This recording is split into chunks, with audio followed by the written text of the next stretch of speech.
There is no Illuminati. It's just a joke. It's just something that crazy people talk about. There's no such thing as our side and God's side. I was sickened by the standing ovation. I felt like Hollywood is just spineless, en masse. All of these big deviants is all catching hell in 2024. It's up for all of them. The woman who built her empire on America's pain is absolutely terrified. Multiple credible whistleblowers are exposing the truth. They all point to one person who helped hide Hollywood's darkest secrets. Hollywood wants you to believe there is no Illuminati. They say it is just a joke for crazy people. It was a lie. Jim Carrey was sickened by Hollywood's reaction to the Will Smith slap. He felt the industry was spineless and lost its moral compass. Now Katt Williams is exposing those who run the show. They call Carrey and Williams crazy. They dismiss their warnings as conspiracy theories, but here's the truth no one wants you to hear. These weren't breakdowns. They were breakthroughs. When Katt Williams publicly challenged the Illuminati narrative, insiders stayed quiet. They weren't silent because he was wrong. They expected him to eventually fall in line and play the game. He once said my problem was I didn't understand the social contract here. I now understand what that means. Yeah. Do you understand it? The social contract? Yeah. I think I do. Yeah. What is it for you? The social contract. When Jim Carrey showed disgust at the Will Smith standing ovation, it wasn't drama. He was documenting Hollywood's systematic moral bankruptcy. Williams wasn't speaking in code when he called out the Big D deviants. He was naming names. Saying that I'm saying that everything that happens in a business that's based off of pretend that seems like a setup is. Everything that happens in a business. Bankruptcy. Williams wasn't speaking in code when he called out the Big D deviants. He was naming names. Now America's most trusted philanthropist is facing a nightmare. Multiple witnesses are exposing the same systematic control. Oprah Winfrey is terrified, but not because of individual secrets. Her fear is the complete collapse of her carefully built image. That image allowed her to operate as a systematic exploiter while posing as a moral authority. Tonight, we expose why the woman who built an empire on other people's trauma is terrified of comedians who won't be silent. Welcome back to the Fame Game, where we dig up the stories Hollywood wants to bury. If you're new here, make sure you subscribe to the channel for more untold stories from behind the curtain. Hollywood operates on an unspoken deal. There are no signed contracts. It is just an invisible understanding that everyone agrees to ignore. Mel Gibson is one of the few who broke that deal wide open. Gibson said he finally understands the social contract. He explains the rule is simple. You can't get mad, you can't let it get to you, even when you're betrayed. The contract says you will be betrayed, even by people you helped. It might be accidental or on purpose, but you must still be able to sit down and have fun with them later. You can't hold a grudge. It's not personal.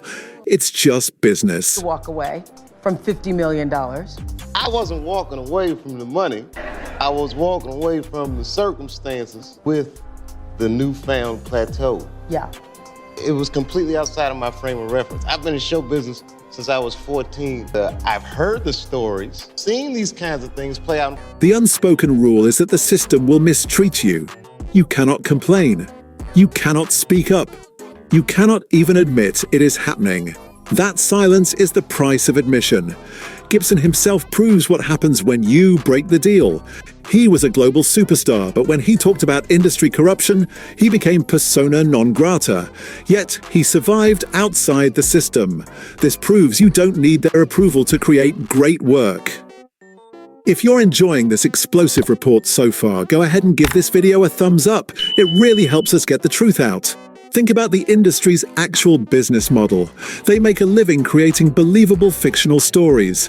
They take things that are not real and make the audience buy them. Why would it be weird if they suddenly told a story that was also not true? They are professionals at deception. In this business, nothing is a coincidence. If something seems like a setup, it probably is. The only person who loses is the artist. Someone else makes huge money.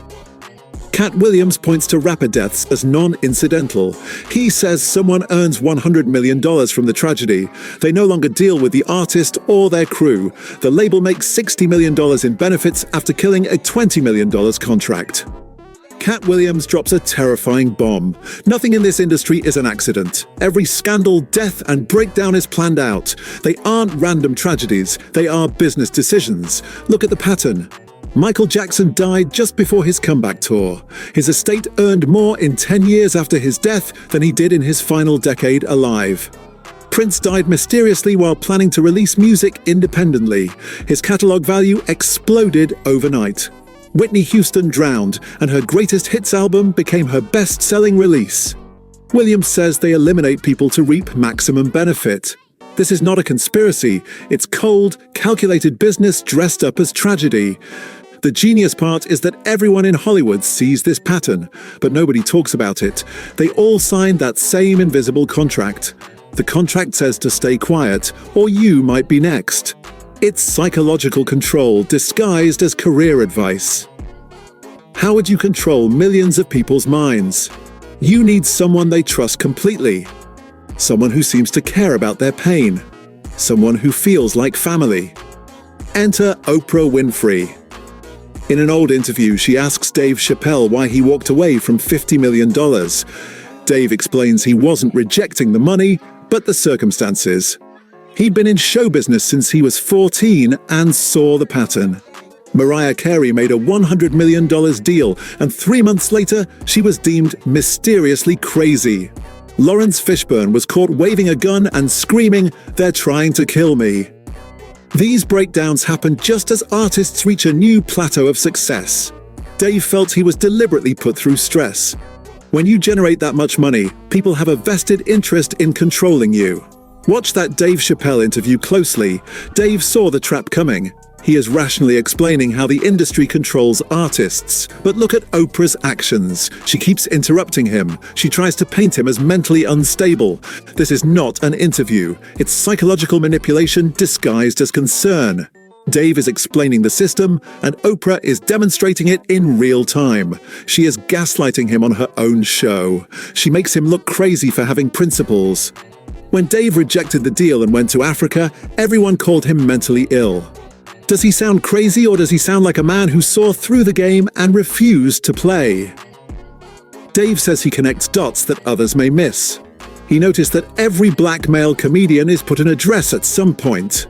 It happened to him while shooting a movie with Martin Lawrence. He walked into his trailer and saw a dress. The writer came in and explained the scene. Dave would disguise himself in the dress to sneak Martin out of jail. Dave refused, saying he wasn't comfortable. The writer pressured him, saying, "All the greats have done it." Dave countered that if all the greats have done it, it's probably hacky. Then came the pressure. Every minute you waste costs this much money. But Dave stood his ground. "I'm funnier than a dress," he insisted. He asked for something funny to say instead. After the writer and director failed, the producers came in. Dave noticed a pattern of strong men being pushed to wear dresses. He was adamant he would not wear the dress. The moment he held firm, the writer returned. 10 minutes later, they had a whole new scene. Think about this carefully. A whole new scene in 10 minutes. They had a backup plan instantly ready. They were expecting resistance. This dress pattern is not random. It is systematic. It's designed to break down masculine identity. They want men to accept humiliation and depend on approval over principle. Dave saw the trap, and he said no. But the system had its immediate countermove ready. Nothing in Hollywood happens by accident. The genius of using Oprah is that she doesn't look like the enemy. She looks like a grandmother or a therapist. She talks about empowerment, but watch her actions, not her words. When a man like Dave tries to maintain his integrity, she becomes a weapon. She uses her massive, built-up trust to destroy anyone who threatens the system. The audience never sees it coming because they want to believe she is on their side. That carefully crafted image is now starting to crack. Look past the inspirational quotes and the philanthropy.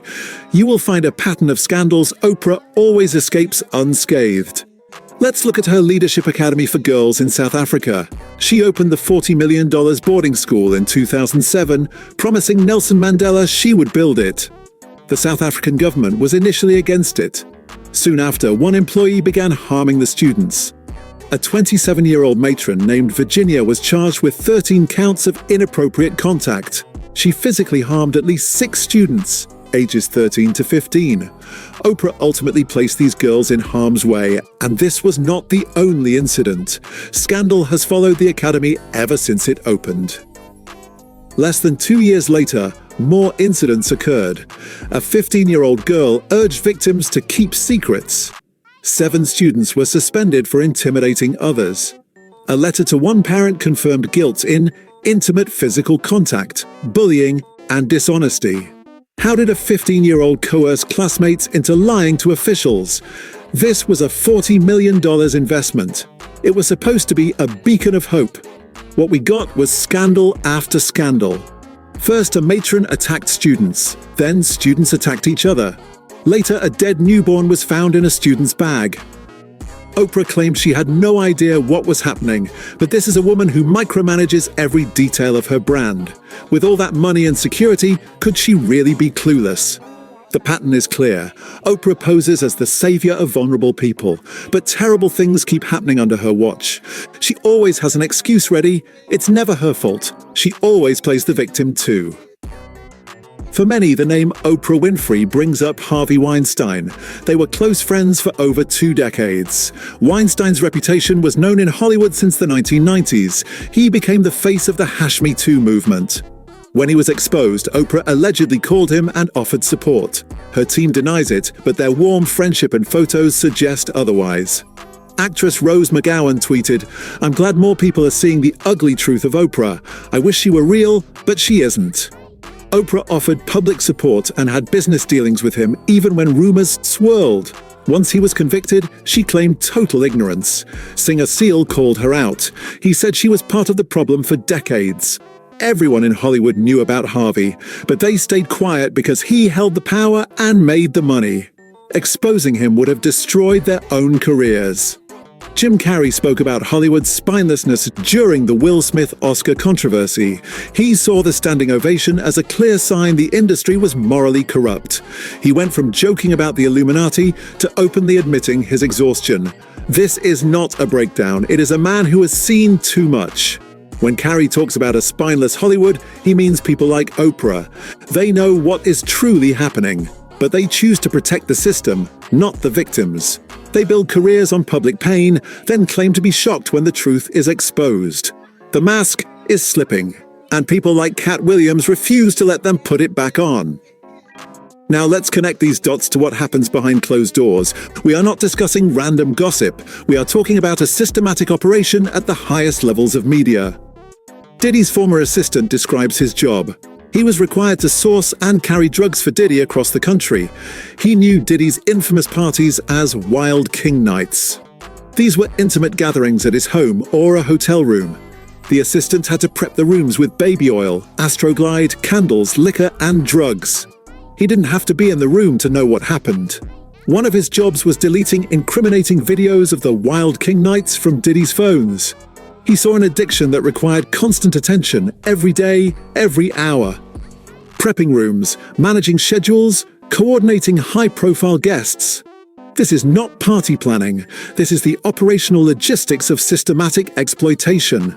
The organization required for this is staggering. This is a business disguised as entertainment. Now, insiders have allegedly mentioned Oprah in these circles, not as a victim, but as someone who chose to participate. She built her career as America's moral authority, yet she is allegedly participating in the system that harms the vulnerable. The contradiction is shocking. By day, she talks about healing and empowerment on TV. By night, she's allegedly at parties where that empowerment is destroyed. It is the perfect cover. No one suspects America's most trusted figure. This is why comedians like Katt Williams are a real threat. They are not just exposing bad actors, they are exposing the entire infrastructure. Katt Williams' knowledge of her secrets is not just gossip. It is operational knowledge of a system that masks exploitation as networking. Take the example of John of God. He is a Brazilian spiritual healer. Oprah profiled him on her show in 2012. That profile raised his public image exponentially. He later faced accusations of abusing hundreds of women. The scariest thing is that this system works because people want to believe in heroes. They need to believe that someone like Oprah is genuinely good. They choose to ignore all the evidence. That willful blindness allows the operation to continue in plain sight.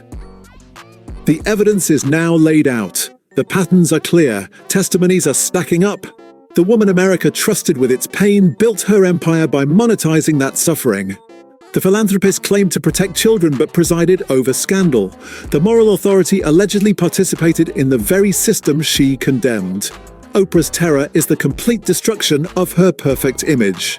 When multiple witnesses expose identical control mechanisms, the house of cards falls. The silence is breaking. The contracts are violated. America's most trusted figure faces her worst nightmare. People are finally asking the right question. If you've made it this far, please hit the like button to support the channel. If you found this story compelling, let us know in the comments below. Who do you think is next to fall? Don't forget to subscribe to the Fame Game for more stories like this. Until then, fam, keep it real.